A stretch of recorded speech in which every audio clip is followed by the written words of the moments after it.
لا حول ولا قوة إلا بالله العلي العظيم. أعوذ بالله من الشيطان الرجيم. بسم الله الرحمن الرحيم. الحمد لله الذي هدانا لهذا وما كنا لنهتدي لولا أن هدانا الله.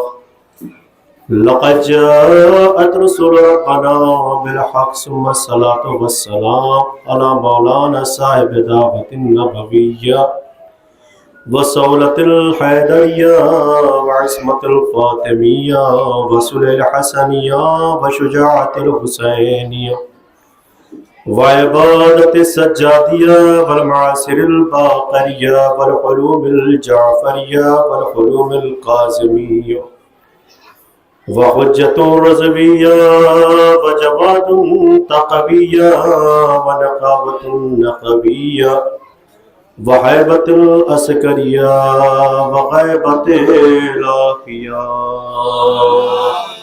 صلى الله. أما بعد فقد قال رسول الله صلى الله عليه وآله وسلم بسم الله الرحمن الرحيم. إن الحسين مصباح الهدى وسفينة النجاة. صلوات اللہ.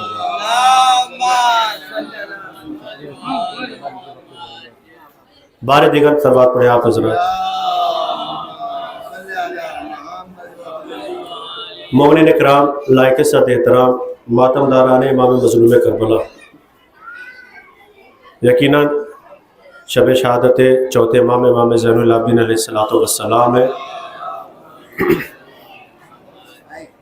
اور لہٰذا ماشاءاللہ سے مجمع آ چکا ہے، عزادار آ چکے ہیں، چاہنے والے آ چکے ہیں. وقت کے دامن میں اتنی گنجائش نہیں ہے کہ میں اپنی بات کو طولانی کروں. بس کچھ عظمت امام حسین علیہ السلام کے حوالے سے آپ کی خدمت میں دو چار باتیں عرض کر کے مصائب کی طرف جانا چاہتا ہوں. نبیوں کے سردار رسول اللہ صلی اللہ علیہ وآلہ وسلم کا ارشاد غرامی ہے صلی اللہ علیہ وسلم کہ ان الحسین مصباح الہدی و سفینۃ النجات. بے شک حسین ہدایت کا چراغ ہے اور نجات کی کشتی ہے. توجہ رکھیے گا، کیا کہا رسول اللہ نے؟ ان الحسین مصباح الہدی و سفینۃ النجات. بے شک حسین ہدایت کا چراغ ہے اور نجات کی کشتی ہے. یعنی رسول اللہ نے کھلے لفظوں میں واضح کر دیا ہے کہ اگر روشنی چاہتے ہو تو اس چراغ کے قریب آ جاؤ جو نام حسین سے منسوب ہے. اگر نجات چاہتے ہو تو اپنے آپ کو اس کشتی پر سوار کر لو کہ جس کے لیے میں نے حدیث میں ذکر کیا ہے. ان الحسین مصباح الہدی و سفینۃ النجات، اور نجات کی کشتی ہے حسین ابن علی. لہذا نجات پانا چاہتے ہو تو اپنے آپ کو کشتی امام حسین پر سوار کر لو. یقیناً ایک صلوات پڑھیں عظمت آل محمد پر. ایک جیتی جاگتی صلوات پڑھیں عظمت آل محمد پر.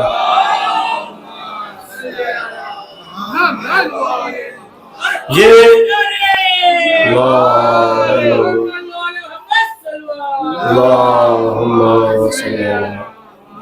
یہ نام حسین ہے، یہ عزاداری سید الشہداء ہے. آج دنیا میں بڑے بڑے لوگ نام حسین کا سہارا لیتے ہیں اور نام حسین کا سہارا لے کر بتاتے ہیں کہ یقیناً اگر کسی کا نام قابل تذکرہ ہے، قابل ذکر ہے، قابل لائق ہے، قابل تحسین و داد ہے تو وہ حسین ابن علی کا ہے، وہ یزید کا نہیں ہے، وہ حسین ابن علی کا ہے. لہٰذا بڑے بڑے لوگ حسین ابن علی کا نام کا سہارا لے کے اپنے قلوب کو، اپنے دل کو مطمئن دیتے ہیں کہ یہ نام حسین ہے کہ جو لوگوں کو سہارا دیے ہوئے ہے. یہ عزاداری سید الشہداء ہے کہ جو لوگوں کو سہارا دیے ہوئے ہے. یہ عزاداری امام مظلوم کربلا ہے کہ جو قائم تھی اور قائم رہے گی. یاد رکھیے گا، کبھی یہ غرور نہ کریے گا، یہ گھمنڈ نہ کریے گا کہ ہم سے عزاداری ہے. غور کریے گا، ذرا سا اگر اللہ نواز دے تو کبھی یہ مت سمجھیے گا کہ بچوں ہم دے رہے ہیں یہی عزاداری ہے. نہیں، آپ عزاداری کی وجہ سے ہیں. اور یاد رکھیے گا، آپ نہیں تھے، عزاداری امام مظلوم کربلا تھی. آپ نہیں ہوگے عزاداری امام مظلوم کربلا رہے گی. نہ جانے کتنے بڑے بڑے ظالم بادشاہ آئے اور آ کے ختم ہو گئے, نیست و نابود ہو گئے. آج ان کی ہڈیوں کا پتہ نہیں, آج ان کے ناموں کا پتہ نہیں, لیکن ذکر عزاداری سید الشہداء یہ دیکھیے رواں دواں ہے. یہ نام حسین پر جو پروانے آ رہے ہیں, یہ پروانے نہ جانے کہاں کہاں پوری دنیا میں پھیلے ہوئے ہیں. بس کچھ باتیں آپ کی خدمت میں عرض کر دوں کہ یاد رکھیے گا کہ اگر 3 طاقتیں کسی کے پاس آ جاتی ہے تو وہ اس کا استعمال مس یوز کس طریقے سے کرنے لگتا ہے. غور کریے گا, میں ایک میسج دینا چاہتا ہوں حیدر بھائی, ذرا غور کریں گے. پاور آف ویلتھ, پیسے کی طاقت, توجہ رکھیے گا. پاور آف اسٹیٹ, حکومت کی طاقت. پاور آف میڈیا, میڈیا کی طاقت. غور کر رہے ہیں, میڈیا کی طاقت آج کے دور میں آپ سے بہتر کون جانے گا. سلوات پڑھیں عظمت آل محمد پر. توجہ کر رہے ہیں. پاور آف ویلتھ, پیسے کی طاقت. پاور آف اسٹیٹ, حکومت کی طاقت. پاور آف میڈیا, میڈیا کی طاقت. یہ جو ٹیلی ویژن پہ جو معاملہ ہوتا ہے, بیٹھایا جاتا ہے, یہ بیٹھایا نہیں جاتا, یہ فتنہ کرایا جاتا ہے. غور کر رہے ہیں, تاکہ ایک سماج کو نیچے دکھایا جائے, دوسرے سماج کو اوپر دکھایا جائے. یہ فتنہ ہے. اگر یہ طاقتیں کسی کے پاس آتی ہے تو وہ استعمال کرنے لگتا ہے کہ نہ جانے کس طریقے سے ہم حکومت چلا لے جائیں, لوگوں کو اپنے قابو میں کر لیتا ہے, لوگوں کو اپنے انڈر میں کر لیتا ہے. توجہ کریے گا, یہی 3 طاقتیں عزاداری سید الشہداء میں استعمال کی گئی. پیسہ بھی استعمال کیا گیا, حکومت نے بھی ساتھ دیا, پروگنڈا بھی کیا گیا, میڈیا نے بھی ساتھ دیا کہ کس طریقے سے عزاداری بند ہو جائے, کس طریقے سے نام حسین مٹ جائے. لیکن دیکھیے سب ختم ہو گئے. پیسہ خرچ کرنے والے بھی ختم ہو گئے, حکومت ختم کرنے والے بھی ختم ہو گئے, پروگنڈا کرنے والے بھی ختم ہو گئے. عزاداری سید الشہداء ابھی بھی زندہ ہے. اب میں 4 مصرے کے ذریعے سے بات کو اور آگے بڑھا دوں کہ تم کیسے مٹاؤ گے عزاداری شبیر, تم کیسے مٹاؤ گے عزاداری شبیر. شبیر تو ایک امر ہے, آئینہ عقل ہے, اور شبیر مٹانا ہے تو وحدت کو مٹا دو. وحدت یعنی خدا. شبیر مٹانا ہے تو وحدت کو مٹا دو. شبیر کا ذاکر تو وہ خلاق ازل ہے. صلوات پڑھیں عظمت آل محمد پر.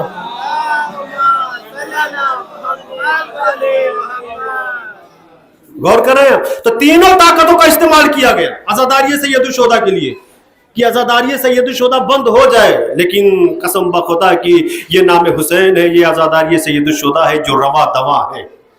ہر دور میں کوشش کی گئی لیکن نام حسین ہے. علامہ اقبال کا وہ مشہور شعر یاد آ گیا کہ انسان کو بیدار تو ہو لینے دو, ہر قوم پکارے گی ہمارے ہے حسین. صلوات پڑھیں عظمت آل محمد پر. ایک اور صلوات پڑھیں عظمت آل محمد پر. اور اس کی ذات میں وضاحت کر دوں کہ انسان کو بیدار تو ہو لینے دو, ہر قوم پکارے گی ہمارے حسین. ہو سکتا ہے کوئی یہ کہے کہ مولانا صاحب آپ نے کیا پڑھ دیا کہ ہر قوم کیسے پکار سکتی ہے. جی پکارتی ہے. محرم کا چاند نمودار ہوتا ہے. ہر دھرم میں, ہر کاسٹ میں, ہر قوم میں لوگ نام حسین پر تعزیہ رکھتے ہیں. تھوڑا سا بیدار ہو جائے, تعزیہ رکھتے ہیں کہ نہیں رکھتے ہیں. یہ عقیدت ہے. کس سے امام حسین سے یہ محبت ہے, کس سے امام حسین سے یہ الفت ہے, کس سے امام حسین علیہ السلام سے یہ عقیدت بتاتی ہے کہ نام حسین پر تعزیہ رکھا جائے. آپ شیعہ برادری میں دیکھ لیجئے, آپ سنی برادری میں دیکھ لیجئے, آپ ہندو بھائیوں میں دیکھ لیجئے. ہندو بھائیوں میں جتنے دھرم ہیں, نہ جہاں نے کہا کون کون سی برادری آج دیکھیے پرانے بابا دادا کے زمانے سے تعزیہ دار ہے. لوگ تعزیہ رکھتے چلے آئے. آپ یو پی میں جائیے, دیکھیے گاؤں گھومیے کہ کہاں تعزیہ رکھا جاتا ہے. اور جب ان سے ایک سوال کریے کہ تعزیہ کس کے لیے رکھتے ہو, تو کہیں گے نام حسین پر تعزیہ رکھتے ہیں. جملہ میں آپ کے حوالے کرنا چاہتا ہوں. اچھا تعزیہ کہاں رکھتے ہو؟ کہتے ہیں کہ ہم اپنے یہاں ہمارے محلے میں جو چوک ہوتا ہے وہاں پر رکھتے ہیں.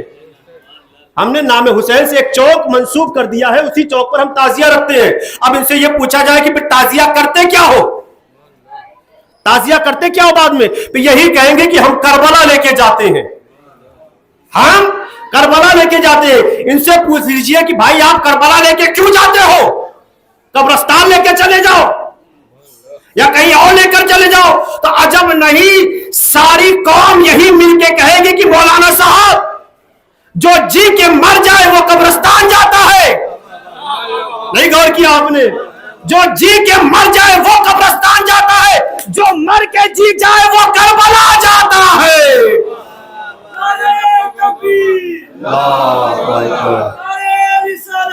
یا رسول اللہ،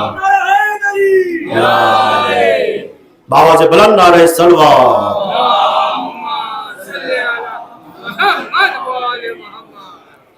تو جو مر کے جی جائے وہ کربلا جاتا ہے۔ اس لیے یہ ہم نے جو شبیہ بنائی ہے، یہ جو ہم نے تعزیہ رکھا ہے نام حسین پر، یہ اس لیے کہ ہم کو عقیدت ہے کس سے؟ نام حسین سے۔ میں بار بار تکرار کر رہا ہوں کہ یہ نام حسین ہے کہ جو لوگوں کو سہارا دیے ہوئے ہے، بڑے بڑے لوگ نام حسین کا سہارا لے کے بتاتے ہیں کہ اگر آج کسی کا نام قابل تذکرہ ہے تو وہ حسین ابن علی کا ہے۔ میں نے کہا کہ میں زیادہ طول نہیں کروں گا، کچھ فضیلتیں امام حسین علیہ السلام کی آپ سن لیجئے۔ ایک سلوات پڑھیں حضرت آل محمد پر۔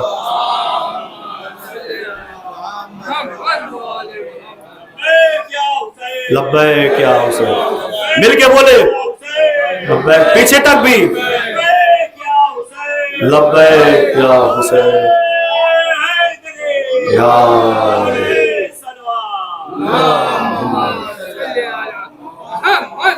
رسول اللہ نے کیا کہا؟ ان الحسین مصباح الہدی و سفینۃ النجات، بے شک حسین ہدایت کا چراغ ہے اور نجات کی کشتی ہے۔ کئی مقام پر رسول اللہ نے الگ الگ حدیثیں امام حسین کی شان میں بیان کی ہے۔ حسین منی و انا من الحسین، حسین مجھ سے ہے میں حسین سے ہوں۔ چھوٹے ہیں، بچپنا ہے، آگوش رسالت پہ ہے، وہاں پر بھی رسول اللہ نے اعلان کیا ھذا حسین فاعرفوا، یہ حسین ہے، اس کو پہچان لو، اس کو جان لو۔ توجہ کر رہے ہیں؟ ایک نام میں لوں گا آپ پہنچ جائیں گے، فطرس، غور کر رہے ہیں؟ فطرس سزا ملی تھی، کس چیز کی سزا ملی تھی؟ وہ ساری چیزیں ہیں، روایت پہ اختلاف ہے کس چیز کو اس کو سزا ملی تھی۔ 500 سال تک کہاں پر تھا؟ میں دیکھیے وہ لفظ کا استعمال نہیں کروں گا کہ جو اکثر جو ذاکرین کر دیتے ہیں، خراب و خنڈر کا۔ 500 سال تک جزیرے میں تھا، غور کر رہے ہیں؟ کہاں تھا؟ سزا کیسی ملی تھی؟ توجہ رکھیے گا، بال اور پر چھین لیے گئے تھے، یعنی ہاتھ پیر ہے، بھائی فرشتے ہیں ان کو بالوں پر ہے، اللہ نے ان کو یہ صلاحیت دی ہے، ان کو یہ طاقت دی ہے کہ وہ اڑ سکتے ہیں۔ اس لیے جبریل وہاں سے آتے تھے، کہاں پہ؟ در رسول پر آتے تھے، در آل محمد پر آتے تھے، پیغام لے کے اللہ کا، کس کے پاس؟ رسول اللہ کے پاس، آل محمد کے پاس۔ تو کس سے آتے تھے؟ ہاتھ پیر سے چل کے نہیں، اپنے پروں سے آتے تھے، نہ اڑتے ہوئے آتے تھے، نہ جانے کتنی اسپیڈ سے آتے ہوں گے، وہ تو جبریل ہی جانتے ہوں گے۔ توجہ رکھیے گا۔ تو فطرس سزا ملی، بالوں پر چھین لیے گئے۔ اللہ نے کہا جزیرے میں رہو، کھاؤ پیو، کھاؤ پینے پہ کوئی پابندی نہیں ہے، ہاتھ پیر تمہارے سالاب مت ہے، لیکن تمہاری اڑنے کی صلاحیت ہم نے چھین لی ہے، یہ تم کو سزا ملی ہے۔ اور سزا کس چیز کی ہے؟ وہ کوئی کام تھا جو اس نے کیا نہیں، جو مہلت مانگی تھی کہ ہم اتنے دنوں میں کر دیں گے، کیا نہیں۔ توجہ رکھیے گا، 500 سال تک فطرس اسی جزیرے میں تھا۔ غور کر رہے ہیں؟ کیا 500 سال تک کسی نبی کا زمانہ نہیں گزرا؟ اس 500 سال کے دنوں میں کیا کسی نبی کا زمانہ نہیں گزرا کہ فطرس وہاں چلا جاتا؟ اس کا مطلب کسی خاص دن کا انتظار ہو رہا تھا۔ توجہ کریں، اسی لیے کسی خاص دن کا، اب وہ دن آیا کہ جب فطرس نے جزیرے سے دیکھا کہ آسمان پر سارے ملائکہ ایک ہی طرف اڑے چلے جا رہے ہیں، ایک ہی دشا میں اڑے چلے جا رہے ہیں۔ توجہ رکھیے گا، میں اس کو وضاحت کر کے مسائل پر آنا چاہتا ہوں، اڑے چلے جا رہے ہیں۔ تو فطرس نے یہی کہا کہ جبریل کیا کوئی قیامت آ گئی ہے کہ آسمان کے جتنے فرشتے، جتنے ملائکہ ہیں، سب ایک ہی دشا میں، ایک ہی منزل کی طرف، ایک ہی رخ کی طرف اڑے چلے جا رہے ہو؟ جو کہ آگے آگے کون تھا؟ جبریل ہی تھا۔ تو جبریل نے کہا نہیں فطرس، ایسی بات نہیں ہے، کوئی قیامت نہیں آئی ہے۔ کافر کہا رسول اللہ کے ہاں چھوٹا نواسا آیا ہے، حکم خدا ہے کہ جاؤ مبارک بادی دو رسول کو اور میری طرف سے مبارک بادی لے کر جاؤ۔ توجہ رکھیے گا، ایک سلوات پڑھیں حضرت آل محمد پر۔ مبارک بادی دو، میں جلدی جلدی واضح کرنا چاہتا ہوں۔ تو فطرس نے کہا کیا مجھے بھی لے کے چلو گے؟ کیا مجھے بھی لے کے چلو گے؟ تو جبریل نے کہا لے جانے کی پرمیشن نہیں ہے، ہاں اگر تو اجازت لے لے کیا پتا میں تجھ کو لے کے چلا جاؤں پھر بعد میں اللہ مجھے بھی سزا دے دے کہ تو بنا پوچھے بنا اذن لیے کیوں لے کے چلے گئے. کہا پھر کیا کرنا ہوگا؟ کہا رب سے اجازت مانگو، خدا سے اجازت مانگو. فطرس کو اجازت ملی کہ ہاں جا سکتے ہو. اب جبریل لے کے آیا کہاں پر؟ در حسین پر، در علی ابن ابی طالب علیہ السلام پر آیا. سب مبارکبادی دے رہے تھے. توجہ رکھیے گا، جبریل کا نمبر آیا، یا رسول اللہ مبارک و نواسا. اللہ نے بھی مبارکبادی پیش کی ہے. فطرس، دیکھیے ایک بات میں اور کر دوں، ایک اور بھی فرشتہ تھا جو فطرس کے ساتھ سزا جھیل رہا تھا، اور اس کی سزا یہ تھی کہ پلکوں کے پل اس کو لٹکا دیا گیا تھا. دونوں آئے تھے، یہ کتاب میں ذرا سا اختلاف ہو جاتا ہے، دونوں آئے تھے، فطرس کے ساتھ وہ بھی آیا ہوا تھا. رسول اللہ نے کہا کیا معاملہ ہے؟ جبریل نے کہا 500 سال سے سزا جھیل رہا ہے. کائے کی سزا؟ بالوں پر چھیل لیے گئے. پھر کیا کرنا ہے؟ کہا وہ آپ کے در پہ آیا ہے، آپ نبیوں کے سردار ہیں، آپ رحمت للعالمین ہیں، آپ کے صدقے میں دنیا بنی ہے، آپ کے پسینے سے یہ دنیا بنی ہے، آپ کے پاس آیا ہے. ہو سکتا ہے کہ اس کو نجات مل جائے، اس کو شفاعت مل جائے. توجہ رکھیے گا عزاداران امام مسلم کربلا، رسول اللہ نے بس ایک جملہ کہا، جبریل فطرس کو گہوارہ حسین سے مس کر دو. توجہ رکھیں، فطرس کو گہوارہ حسین سے. دیکھیں کبھی کبھی جو ہے اپنوں میں بھی ایک بات ہونے لگتی ہے کہ کاش کی گہوارہ حسین ہم کو بھی مل جاتا. میں ان کو جواب دینا چاہتا ہوں، توجہ رکھیے گا. لے جا کے مس کر دو. جبریل نے مس کیا تو فطرس کو بالوں پر ملے. توجہ رکھیے گا. اب جب بالوں پر ملے تو وہ اترا کے چلا. اترا کیا ہوا؟ عجب نہیں کسی نے پوچھا ہوگا فطرس بھائی اتنا غرور اچھا نہیں ہے، اتنا گھمنڈ اتنا اچھا نہیں ہے. فطرس نے کہا بھی ہوگا یاد رکھو آج کیوں نہ اتراؤں، اس لیے کہ انا عتیق الحسین، میں حسین کا آزاد کردہ ہوں، اس لیے حسین کے در سے شفاعت ملی ہے. توجہ رکھیے گا. اب جو کہتے ہیں کہ گہوارہ حسین مل جاتا تو ہم بھی اپنے آپ کو بس کر لیتے. توجہ رکھیے گا، فطرس کو ملا گہوارہ، اس نے اپنے آپ کو بس کر لیا. آپ کو ملا فرش اعظا. نہیں غور کیا؟ فطرس کو گہوارہ ملا، اس نے مس کیا، بالوں پر مل گئے. آپ کو فرش اعظا ملا، فرش اعظا پر آئیے، اپنا مقدر بنائیے، بگڑی ہوئی تقدیر کو سنواریے. صلوات پڑھے عظمت آل محمد.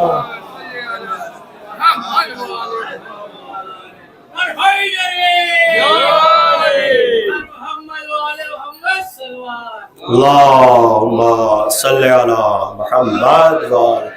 تو غور کیا، اس لیے امام حسین علیہ السلام کے رسول اللہ نے ارشاد فرمایا کہ ان الحسین مصباح الہدی و سفینۃ النجات، بے شک حسین ہدایت کا چراغ ہے اور نجات کی کشتی ہے.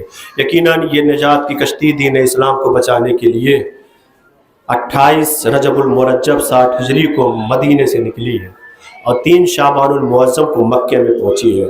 اور مکہ معظمہ میں امام حسین علیہ السلام شعبان، رمضان، شوال، ذیقعدہ 4 مہینہ تو مکمل ہے، 4 مہینے کو پر یہ نجات کی کشتی مکہ معظمہ میں رکی رہی. کیوں؟ اس لیے کہ مکہ تھا سینٹر پوائنٹ، مکہ تھا اس زمانے میں مرکز، مکہ تھا تجارتی جگہ.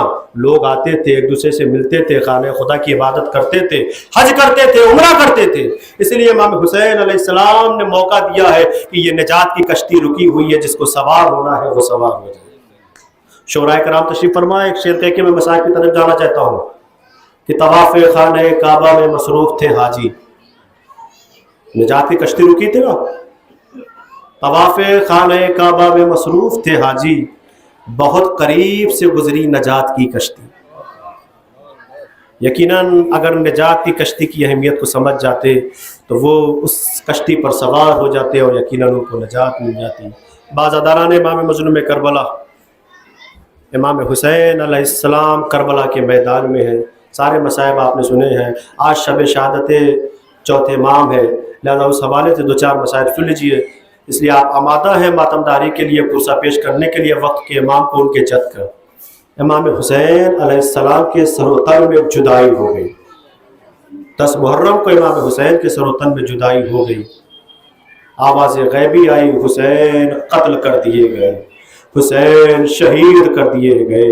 جب اس آواز غیبی کو جناب زینب نے سنا تو بھاگ کے سید سجاد کے خیمے میں آئی، اے بھتیجے کیا دیکھو قیامت تو نہیں آ گئی ہے؟ ایک مرتبہ جناب سید سجاد نے کہا پھوپھی اماں ذرا خیمے کا پردہ ہٹائیے۔ اب جب خیمے کا پردہ ہٹا تو جناب سید سجاد نے وہ منظر دیکھا ہے، اللہ نہ کرے کہ کسی بیٹے کو یہ منظر دکھائے، فوراً کہا ہے پھوپھی اماں ارے آپ بن بھائی کی ہو گئی، میں یتیم ہو گیا۔ بابا کے سر کو نوکے نیزہ پر ملعون نے بلند کر دیا ہے، بابا کو 3 دن کا بھوکا پیاسا شہید کر دیا گیا۔ بازاداران امام مظلوم کربلا یہی وہ وقت تھا کہ جناب سید سجاد کا امتحان شروع ہوا۔ 11 محرم کو جب اسیر کیا گیا اہل حرم کو اور جناب سید سجاد کو بھی اسیر کیا، قیدی بنایا جانے لگا، حسرت بھری نگاہ سے جناب سید سجاد میدان کربلا میں دیکھ رہے تھے، مقتل کی جانب دیکھ رہے تھے، بابا کے لاشے پر نظر جمائے ہوئے تھے۔ ایک مرتبہ جناب زینب نے دیکھا نا تو قریب آئی، ایک جملہ کہا، اے بیٹا سجاد میں کیا دیکھ رہی ہوں، عالم غربت میں تم بھی میرا ساتھ چھوڑ دو گے؟ بس اتنا سن رہا تھا، جناب سید سجاد نے کہا، اے پھوپھی اماں انصاف سے بتائیے، ہائے وہ بیٹا کیا کرے جس کے بابا کا لاشا کربلا کی جلتی زمین پر پڑا ہوا ہے، ہائے کوئی غسل و کفن دینے والا نہیں، بیٹا اتنا مجبور کہ ہاتھوں میں ہتھکڑیاں پیروں میں بیڑیاں۔ اجرکم اللہ، مولا آپ کو کوئی غم نہ دے سوائے غم سید الشہداء کے۔ کوئی پوچھے مولا کے دل سے، کوئی پوچھے چوتھے امام کے دل سے، 35 برس تک اپنے بابا کو یاد کر کے روتی ہے۔ 35 سال تک 61 ہجری میں واقع کربلا ہوا ہے، 95 ہجری میں چوتھے امام کی شہادت ہے، 25 محرم 95 دی جو شب شہادت لگ گئی ہے، 95 ہجری تک چوتھے امام اپنے بابا کو یاد کر کے روتے رہے اور مدینے میں یہی جملہ کہتے تھے، فَيَرْحَمْنِي أَنَا غَرِيبٌ فَيَرْحَمْنِي أَنَا غَرِيبٌ، لوگوں مجھ پر رحم کرو میں غریب ہوں۔ میں جملے کی وضاحت کر دوں، ایک سائل آیا اور آ کے کہنے لگا انا غریب، میری مدد کرو۔ چوتھے امام نے اس کو دیکھا اور اس کے بعد کہا کہ بھائی یہ بتا دے کیا تیرے عزیز و اقارب زندہ ہیں؟ کہا ہاں میرے عزیز و اقارب زندہ ہے۔ چوتھے امام نے کہا یہ بتا اگر تم مر جائے گا تو تیری میت کو غسل و کفن دیں گے نا؟ کہا ہاں میری میت کو ضرور غسل و کفن دیں گے۔ بس اتنا سننا تو چوتھے امام نے کہا پھر تو غریب کیسے ہوا؟ ارے غریب میں ہوں جس کے باپ کو کربلا کے میدان میں مار دیا گیا، بیٹا اتنا مجبور کہ غسل و کفن بھی نہ دے پایا، ہائے اتنا مجبور تھا سید سجاد کی انہی آنکھوں سے دیکھا کہ پھوپھیوں کے سروں سے چادریں چھین لی گئی۔ اجرکم اللہ، اجرکم اللہ۔ کسی نے پوچھا مولا سب سے زیادہ ظلم آپ پر کہاں پہ ہوں گے؟ تو یہ نہیں کہا کوفہ، 3 بار کہا الشام الشام الشام، اس کے بعد کہا ہے بازار شام، دربار شام، زندان شام، اسی لیے 3 بار دوہرایا ہے، بازار شام، زندان شام، دربار شام۔ کچھ مظلومیت بیان کر دیتا ہوں۔ منہال نے کہا مولا کچھ مظلومیت اپنی بیان کیجئے، کہا منہال نہ پوچھو، کہا کچھ بیان کر دیجئے، اور سننا چاہیں گے؟ کہا سنو منہال، میری 4 سالہ بہن سکینہ جو اپنے بابا کے سینے پر سونے والی تھی، اپنے بابا کی پیاری تھی، جس سے میرے بابا کو سکون ملتا تھا، سنو گے؟ 11 محرم کو جب سب بیبیاں سوار ہو گئی نا تو شمر ملعون ایک اور اونٹ کو لے کے آتا ہے۔ منہال سنو کیا کیا ان نظروں نے دیکھا ہے۔ ایک اونٹ کو لے کر آتا ہے تو کسی نے پوچھا اس کے سپاہیوں میں سے، یہ شمر حسین کی گھر کی ساری عورتیں اونٹ پر سوار ہو گئی ہیں، تم نے اسیر کر لیا، اب یہ اونٹ کس کے لیے لے کے آیا ہے؟ سید سجاد کو تم نے قیدی بنا لیا، ان کو پیدل لے کے جاؤ گے، یہ کس کے لیے اونٹ لے کر آئے؟ سنو گے شمر ملعون نے کیا کہا؟ کہا ابھی تو حسین کی روح کو توڑتا ہوں۔ اجرکم اللہ، مولا آپ کو کوئی غم نہ دے۔ کہا کیا کرنا چاہتا ہے؟ کہا دیکھو. اس کے بعد وہ ہر اونٹ کے قریب آیا، ہر سواری کے قریب آیا، بیویوں کی آغوش کو تلاش کرنے لگا. منال سنو گے؟ ساری بیویوں کی آغوش کو تلاش کرنے کے بعد جب میری پھوپھی زینب کے پاس آیا نا، وہ 4 سالہ بہن سکینہ پھوپھی کی آغوش میں تھی. ہائے سکینہ کو میری پھوپھی کی آغوش سے لیا اور اس اونٹ پر جس کو لے کے آیا تھا بیٹھا دیا.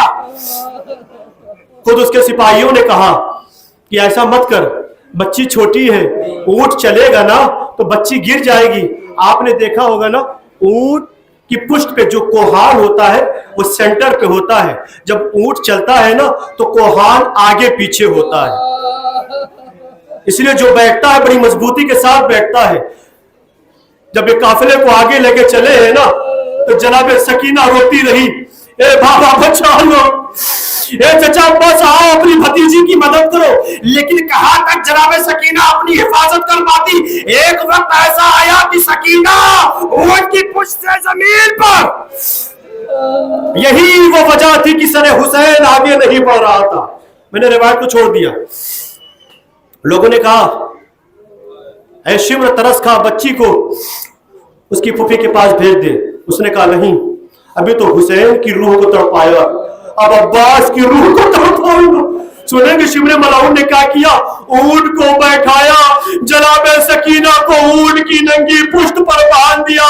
عزاداران امام مظلوم کربلا اب جو اسے جیسے اونٹ چلتا تھا، ارے اونٹ کی پشت سے جناب سکینہ کا جسم اقدس. اجرکم اللہ، اجرکم اللہ. میں نے ختم کیا. آخری جملہ سنیے، اور آپ کو کوئی غم نہ دے سوائے کہ میں سید الشہداء کی. کوفے کے بازار میں اہل حرم کا یہ قافلہ لٹا ہوا قافلہ پہنچ گیا. آگے آگے شہداء کے سر ہیں. حبیب ابن مظاہر کوفے کے رہنے والے ہیں. جناب سید سجاد کی بے کسی سنیے یہاں پر. جناب حبیب کوفے کے رہنے والے ہیں. بیٹا ان کا کوفہ نہیں پہنچا ہے، جس کو تاریخ نے قاسم کے نام سے یاد کیا ہے، قاسم ابن حبیب. روایت میں یہی ہے کہ جناب حبیب اپنے غلام کے ساتھ کربلا پہنچے تھے. آگے آگے شہداء کے سر. رونے کے لیے یہی کافی ہوگا، وقت کے امام کو پرسہ دے دیجئے. آگے آگے شہداء کے سر ہے. حبیب کے بیٹے نے دیکھا کہ یہ تو میرے بابا کا سر ہے. جناب سید سجاد قریب کھڑے تھے. خولی ملعون کے قریب قاسم آیا، یعنی جناب حبیب کا جو بیٹا تھا وہ آیا اور آ کے کہنے لگا اے خولی، یہ میرے بابا کا سر ہے، میرے بابا کا سر میرے حوالے کر دے. میں جوان بیٹا ہوں، سر کو لوں گا اور کربلا سے اپنے بابا کے جسم اقدس کو لوں گا اور لے جا کے ان کو دفن کر دوں گا. خولی نے کہا کہ سر تم کو نہیں ملے گا، یہ سر ابھی دربار کوفہ میں جائے گا، اس کے بعد پھر یہ شام کو جائے گا. کہا یہ کیسے ہو سکتا ہے کہ بیٹا زندہ ہو اور باپ کا سر نوکے میں جاتا.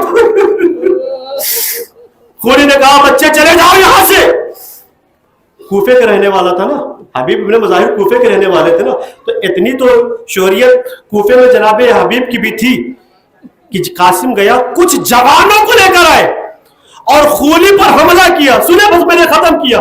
خولی پر حملہ کرنے کے بعد قاسم اپنے بابا کو یعنی حبیب کے سر کو اپنی آغوش میں جناب سید سجاد کے قریب سے یہی کہتے ہوئے گزرے، ہائے جس کا جوان بیٹا ہو، یہ کیسے ہو سکتا ہے کہ اس کے باپ کے سر کو نیزہ پر بلند کیا جائے. بار بار اسی جملے کو دہرایا.